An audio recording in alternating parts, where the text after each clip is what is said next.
Hello everyone, स्वागत है आपका 5 मिनट और 5 क्वेश्चंस के सीरीज में। चलिए आइए शुरू करते हैं क्वेश्चंस। देखिएगा जी, सबसे पहले क्या करना है, आपको करना है जी नेट वाला भैया का टेलीग्राम चैनल ज्वाइन, जहां पे आपको ये सारे नोट्स मिल जाएंगे। आइए तो आप शुरू क्या करते हैं सर, आप शुरू करते हैं क्वेश्चंस। देखिए सबसे पहला क्वेश्चन आपके स्क्रीन के ऊपर ये रहा। आइए खेलते हैं केबीसी। कह रहा है if a constant value is added to every observation of data then the arithmetic mean is obtained by।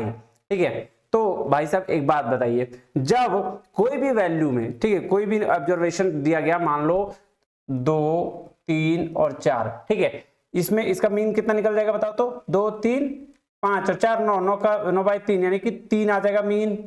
ठीक है, तो कह रहा है कि अगर हर में से हम 5 जोड़ेंगे, एग्जाम्पल ऐड करेंगे, ठीक है, तो इसमें क्या होगा, मीन में क्या चेंजेस आएगा? तो इसमें सिंपल सी बात है ना, जब यहां ऐड कर रहे होंगे तो यहां भी 5 से ऐड हो जाएगा। क्यों? क्योंकि भाई साहब हमने इसके प्रॉपर्टीज में देखा है कि जब भी कोई वैल्यू ऐड होती है तो उसके साथ भी मीन की वैल्यू ऐड हो जाती है। मतलब अगर ये हो जाएगा 5, 2, 7 और 5, 3, 8, 4, 5, 9, 9, 8, 17 और 7, 24। ठीक है, 24/3 यानी कि 8।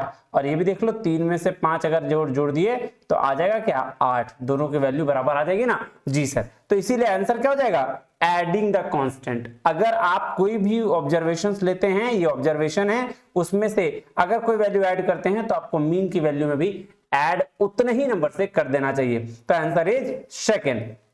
चलिए क्वेश्चन नंबर सेकंड पे चले। आइए सर क्या कह रहा है? कह रहा है which of the following statement is always true. कौन सा स्टेटमेंट ट्रू है बताइए बताइए सर। कह रहा है the mean has an effect on extreme scores, the median has an effect on extreme scores. कह रहा है extreme scores have effect on the mean. ये देखिए, ज्यादा स्कोर्स का मीन पे इफेक्ट होता है। फॉर एग्जांपल 1, 2, 3, अभी मीन निकालिएगा तो 2 आएगा। 1 और 2, 3 और 3, 6/3 यानी कि 2 मीन आएगा। अब इसमें से सिर्फ एक वर्ड, एक और चीज जोड़ दीजिए, क्या कि मान लीजिए इसमें जोड़ एक और जोड़ते हैं 500। अब सोचो 1 और 3 कितना हो गया? इधर 3, 3, 6 और ये 500 यानी कि टोटल लग गया 506 डिवाइडेड बाई कर दीजिए 3, तो आ गया कितना?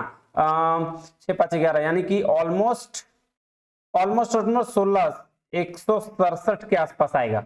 ठीक है, सोचो कितना डिफरेंस कर गया, कहां 2 था और सीधे इतना का मीन का डिफरेंस हो गया।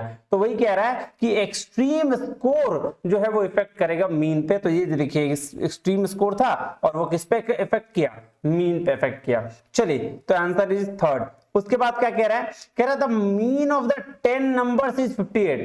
10 नंबर्स का है, मतलब n 10 है और मीन उसका कितना है? 58 है, यानी कि कंबाइंड मीन। ठीक है, कह रहा है if the one number is 40, एक नंबर, एक n इतना, n1 इतना है, 1 है, और उसका मीन कितना है? 40 है, यानी कि m1 40 है, then what is the mean of other 9?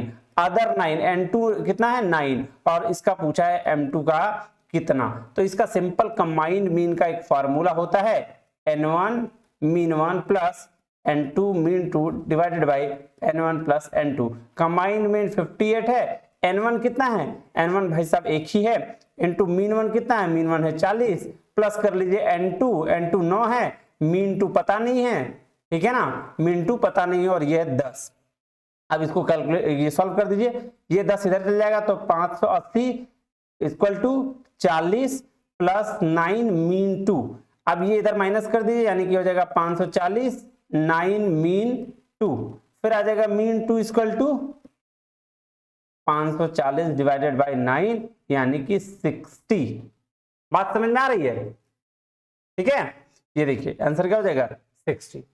ठीक है जी। चलिए अब चलते हैं क्वेश्चन नंबर 4 में। कह रहा है any measures indicating the centre of a set of data arranged in a increasing or decreasing order of magnitude is called of measure of क्या? स्क्यूनेस, सिमेट्री या सेंट्रल टेंडेंसी, इसको बोलते हैं मेजर ऑफ सेंट्रल टेंडेंसी। आइए question number 5 की ओर चलते हैं। ये क्वेश्चन मैं पढ़ दे रहा हूं, आंसर आपको देना है। कह रहा है the arithmetic mean is all purpose average. ठीक है, क्या है बताइएगा आप? The median and the mode are called positional average. ये भी क्या है आप बताइएगा? दोनों स्टेटमेंट करेक्ट है, दोनों गलत है, या फिर एक सही एक गलत, और या दोनों एक गलत एक सही है। ठीक है, इसका आंसर मैं आपसे लूंगा ठीक है, मिलता है अगले वीडियो में, तब तक के लिए बहुत बहुत धन्यवाद। Thank you very much. जय हिंद।